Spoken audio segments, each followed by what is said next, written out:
What happened at 9/11 is we didn't have a strategy, we didn't have bipartisan agreement, we didn't have American understanding of it, and we had instead a policy coup in this country. A coup. A policy coup. Some hard-nosed people took over the direction of American policy, and they never bothered to inform the rest of us. I went through the Pentagon 10 days after 9/11. I couldn't stay away from Mother Army. I went back there to see Don Rumsfeld. I'd worked for him as a White House fellow in the 1970s. All this is in the book. And I said, am I doing okay on CNN? He said, yeah, fine. He said, I'm thinking about it. He says, I read your book. And he said, this is a book that talks about the Kosovo campaign. And he said, I just want to tell you, he said, nobody's going to tell us where or when we can bomb. Nobody. He said, I'm thinking of calling this a floating coalition. What do you think about that? I said, well, sir, thanks for reading my book. And, he said, thanks, that's all the time I've got. Really. And I went downstairs. I was leaving the Pentagon, and an officer from the Joint Staff called me into his office and said, I want you to know, he said, sir, we're going to attack Iraq. And I said, why? He said, we don't know. He said, I said, well, did they tie Saddam to 9/11? He said, no.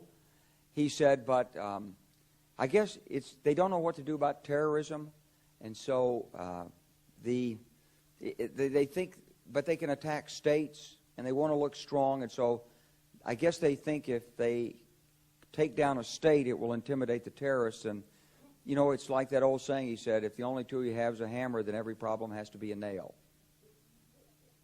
Well, I walked out of there pretty upset. And then we attacked Afghanistan. I was pretty happy about that. We should have. And then I came back to the Pentagon about 6 weeks later. I saw the same officer. I said, why haven't we attacked Iraq? We still going to attack Iraq? He said, oh, sir. He says, it's worse than that. He said, he pulled up a piece of paper off his desk. He said, I just got this memo from the Secretary of Defense's office that says we're going to attack and destroy the governments in 7 countries in 5 years. We're going to start with Iraq, and then we're going to move to Syria, Lebanon, Libya, Somalia, Sudan, and Iran. I said, 7 countries in 5 years. I said, is that a classified memo? He said, yes, sir. I said, well, don't show it to me. He was about to show it to me. He said, because I want to talk about it. And I sat on this information for a long time, for about 6 or 8 months. I was so stunned by this, I couldn't begin to talk about it. And I couldn't believe it would really be true, but that's actually what happened. These people took control of the policy in the United States. And I realized then, it came back to me, a 1991 meeting I had with Paul Wolfowitz. You know, in 2001 he was Deputy Secretary of Defense, but in 1991 he was the Undersecretary of Defense for Policy. It's the number 3 position in the Pentagon. And I had gone to see him when I was a 1-star general. I was commanding the National Training Center. I had met him one time. He said, if you ever get to Washington, come look me up. They always say that. Well, I was there in Washington. It was a Friday afternoon. I'd visited Colin Powell. He'd given me 5 minutes of his precious time and sent me on my way, and I was bored in the Pentagon, and I thought, I'll just go, who can I see? I think I'll see Wolfowitz. So I called, and up there, he was available. Scooter Libby came to the door. I met Scooter for the first time, and he brought me in, and I said to Paul, I said, and this is 1991, I said, Mr. Secretary, you must be pretty happy with the performance of the troops in Desert Storm. And he said, well, yeah, he said, but not really. He said, because the truth is we should have gotten rid of Saddam Hussein, and we didn't. And this was just after the Shia uprising in March of 91, which we had provoked, and then we kept our troops on the sidelines and didn't intervene. And he said, but one thing we did learn, he said, we learned that we can use our military in the region, in the Middle East, and the Soviets won't stop us.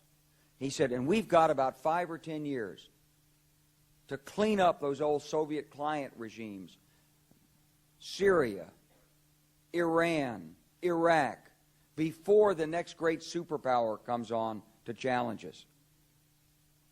And it was like, you know, I'm coming out of the Mojave Desert. I've been training troops. I haven't been thinking geostrategy for some time. And suddenly a guy just sort of shoves this nugget at you. Well, you remember it.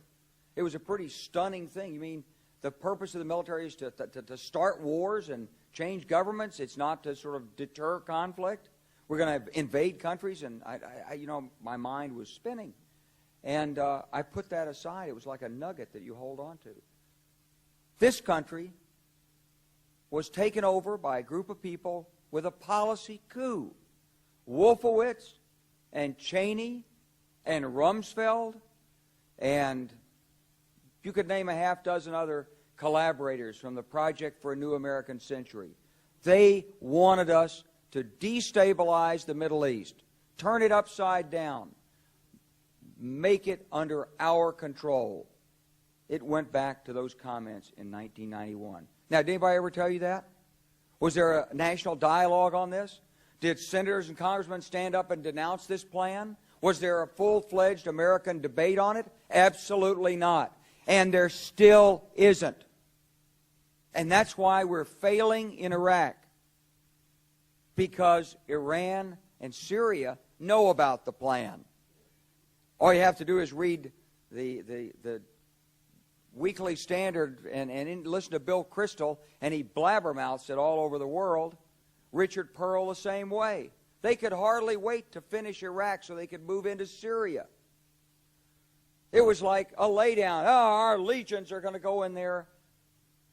This wasn't what the American people voted George Bush into office. Well, they didn't actually vote him into office, but it wasn't what many of the people who...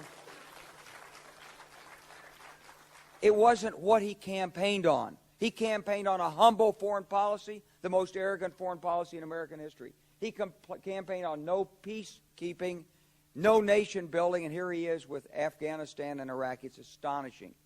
So the root of the problem is not how many troops are in Iraq. Please believe me.